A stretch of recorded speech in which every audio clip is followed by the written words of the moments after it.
Hello guys, welcome to yet another episode of Peenu's world. നാളെ കർക്കിടക 1 രാമായണ മാസാരംഭം കൂടിയാണ്. അപ്പോൾ കുറച്ച് ദിവസങ്ങൾ മുന്നേ അമ്മ ഇങ്ങനെ പറയുമായിരുന്നു, രാമായണത്തിൻ്റെ ഈ ബുക്ക് കാണുന്നില്ല. അമ്മ നല്ല വിഷമിച്ചിരിക്കുകയായിരുന്നു. ഇന്നിതാ അപ്പോൾ ഞാൻ വർക്ക് കഴിഞ്ഞ് എത്തിയപ്പോൾ അമ്മയ്ക്ക് ബുക്ക് കിട്ടി. അപ്പോൾ അമ്മ പറഞ്ഞു, അമ്മയ്ക്ക് ഭയങ്കര സങ്കടമായി ബുക്ക് കാണാതെ. അപ്പോൾ അമ്മ പറഞ്ഞു, ഓക്കെ ഞാൻ വായിക്കണമെന്നുണ്ടെങ്കിൽ ദൈവം അങ്ങനെ കണ്ടിട്ടുണ്ടെങ്കിൽ അതിൻ്റെ മുന്നിൽ കൊണ്ട് എത്തിക്കുമെന്ന് പറഞ്ഞു. അപ്പോൾ ഇതാ കിട്ടി. ഇതാണ് അമ്മ വായിക്കാറുള്ള രാമായണത്തിൻ്റെ ബുക്കാണിത്. രാമായണത്തിൻ്റെ ബുക്കിനെ കുറിച്ചിട്ട് പറയുകയാണെങ്കിൽ അമ്മ എത്രയോ വർഷമായി ഇത് അതിന് വായിച്ചു വരാറുണ്ട്. അപ്പോൾ അമ്മ പറയാറുണ്ട്, ഇപ്പം ഞാനും ചേച്ചിയും ഈ പെൺകുട്ടികളുള്ള വീട്ടിലൊക്കെ ഇങ്ങനത്തെ ചിട്ടകളൊക്കെ ഞങ്ങളത് കണ്ട് വളരണം എന്നാണ് അമ്മ അങ്ങനെ പറയാറുള്ളത്. ചേച്ചി വായിക്കാറുണ്ട്, ഞാൻ ഇതുവരെയായിട്ടും വായിച്ചിട്ടില്ല. വായിക്കണമെന്നുണ്ട് ഈ പ്രാവശ്യം. ഈ രാമായണ ബുക്കിലെ ഒരു പ്രത്യേകത എന്ന് പറഞ്ഞാൽ ചിത്രങ്ങളോട് കൂടിയാണ് ഇതിലെ കഥകളൊക്കെ വ്യാഖ്യാനിച്ചിരിക്കുന്നത്. നമുക്ക് നോക്കിയാൽ കാണാമല്ലോ, ചിത്രങ്ങളോട് കൂടിയാണ്. അപ്പം നമുക്കത് വായിക്കുമ്പം കൂടുതൽ മനസ്സിലാവും.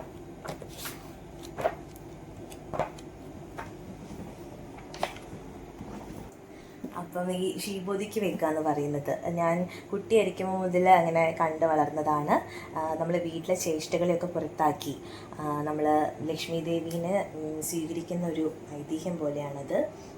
നമ്മൾ ശീബോധിക്ക് വെക്കുമ്പം ദശപുഷ്പങ്ങൾ, മുക്കുറ്റി, തിരുതാഴ, പിന്നെ നമ്മൾ വിളക്കൊക്കെ കത്തിച്ചിട്ട് അതാണെങ്കിൽ നമ്മൾ വീടൊക്കെ വൃത്തിയാക്കി പഴയ സാധനങ്ങളൊക്കെ മാറ്റി പുതിയ സാധനങ്ങളൊക്കെ വാങ്ങിയിട്ട് നമ്മളിങ്ങനെ ശീബോധിക്ക് വെക്കുക എന്ന് പറയുന്നതാണ്.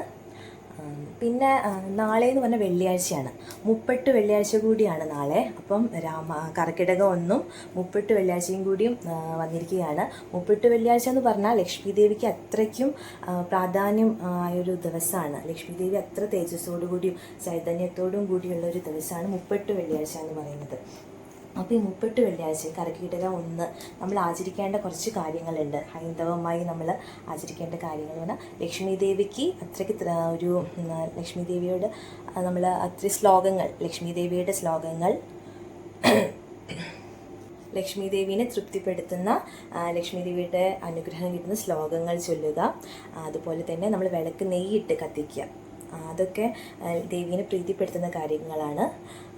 പിന്നെ എന്ന് പറഞ്ഞാൽ ഈ കർക്കിടക മാസം എന്നൊക്കെ പറഞ്ഞാൽ നമ്മൾ ആരോഗ്യപരമായി കുറച്ചും കൂടി കർക്കിടക കഞ്ഞി എന്നൊക്കെ നമ്മൾ കേട്ടിട്ടില്ലേ, അതുപോലെ തന്നെ പത്തിലക്കറികൾ കൂട്ടിയിട്ട് നാളികേരം അരച്ച് പത്തിലക്കറികൾ കൂട്ടുന്നതും നല്ലതാണ്. നമ്മൾ ആരോഗ്യം ഒരു പ്രകൃതിപരമായി ആരോഗ്യം നിലനിർത്തുന്ന ഒരു രീതിയാണ്. ഈ പത്തിലക്കറികൾ എന്ന് പറയുമ്പോൾ ചേന, ചീര്, ചേമ്പ്, തകര, തളിര്, പിന്നെ കുമ്പളം, പയറ്, കൂവളം, വെള്ളരി, അതൊക്കെയാണ് ഈ പത്തിലക്കറികൾ എന്ന് പറയുന്നത്. അപ്പം അതും കഴിക്കുന്നതും നമ്മളെ ആരോഗ്യം ഈ മാസത്തിൽ നിലനിർത്തി കൊണ്ടുപോകുന്നത് പ്രകൃതിയോട് നമ്മൾ ഔഷധ സസ്യങ്ങളായിട്ട് പ്രകൃതിയോട് ഇണങ്ങി നമ്മൾ ആരോഗ്യം നിലനിർത്തുന്നതും ഈ മാസത്തെ ഒരു നല്ലൊരു കാര്യമാണ്. പിന്നെയെന്ന് പറഞ്ഞാൽ വളരെ നമ്മളങ്ങനെ കേട്ടിട്ടില്ലാത്തൊരു കാര്യമാണ് മൈലാഞ്ചി ഇടുക എന്ന് പറയുന്നത്. നമ്മളങ്ങനെ കൂടുതലൊന്നും കേട്ടിട്ടില്ല. ലക്ഷ്മി ദേവിക്ക് അത്രയ്ക്കും ലക്ഷ്മി ദേവിയുടെ അനുഗ്രഹമുള്ള ഒരു സസ്യമാണ് മൈലാഞ്ചിയുടെ ഇല. അപ്പോൾ മൈലാഞ്ചിയുടെ ഇലയും പിന്നെ ഈ മാവിൻ്റെ അറ്റത്തിൽ ആ തളിരും മഞ്ഞളൊക്കെ അരച്ച് ചേർത്ത് നമ്മൾ കയ്യിൽ അണിയുന്നതും, പിന്നെ കാലിൽ ഈ വളംകടിയൊക്കെ കുറയ്ക്കാൻ വേണ്ടിയിട്ട് കാലിൽ അണിയുന്നതും, അതൊക്കെ നമ്മൾ ഈ കർക്കിടക കാലത്ത് ചെയ്യേണ്ട ഹൈന്ദവപരമായിട്ടുള്ള ആചാരങ്ങളാണ്. അപ്പോൾ എല്ലാവർക്കും നല്ലൊരു രാമായണ മാസാരംഭം കർക്കിടക ഞാൻ നേരുന്നു. Thank you.